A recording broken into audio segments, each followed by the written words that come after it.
A day in my life as a batang content creator, 17 anyos nagpuyo sa kanuling nagohoy nga naghandom na musikat dria sa social media. Una sa batong for today's vlog, tiwas sa tanaw ni video unda wala pa ka nakapalaw aw baka naman. Kay naot na naman sa sticker diratsoy nadaghan na sa nagay sticker to dria. So batong for today's video kay mapagama na sa sticker dria sa San Jose. Automatic oy kay labay yata mo pero mas lab pa na siya.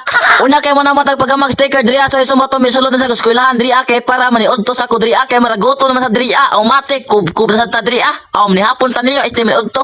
Basta kay murag lami pug tinda dres kanten dire kanay lumpia dire sa arang pagalami pero mas lami pa ang kaon diri pero atik ra. Baong sa pabay gibuhat yung dira o sabay na mo kaon ho diri automatic. Una sa moto shoutout ko diri nila Vela WS da 4123 Kidlat Army Jiboy Panggo. Una sa moto shoutout ko diri nila Mike Poget Zerwin Miones Lacerna Jores Nuepes Maurice R Purgirina. Unya ang last but not the least Bautista Justin au paggalami liwatan au pagkapiskaya. Una sa moto kisa patong pa shot out dra comment na muda sa comment section para manatas mo ba automatic oy unya basta kay nakapalo automatic last shot out na automatic oy law ba teka una sa moto pagulo na diri na pita to kay ako na sa nagikatin sticker na ko diri kay para ini sud adlaw automatic mahatag na ko diri kinsa may mangayo dra automatic mo karong ugma ug bukas automatic pangayo naman og sulod motong sa nangayo na kanina pasensya no kayo kay karon pa na makating na pero ganina na nagone pero karon pa na kating god kay kape kay kating eskwelahan daghan kay buhat ba pero okay ra good so nasad so matong miabot ka video at soy unta suportahan ko nimo og unta i-follow po ko ninyo automatic na oy una sa moton dire sa lang ko taman salamat sa paglantaw dra automatic see you next video.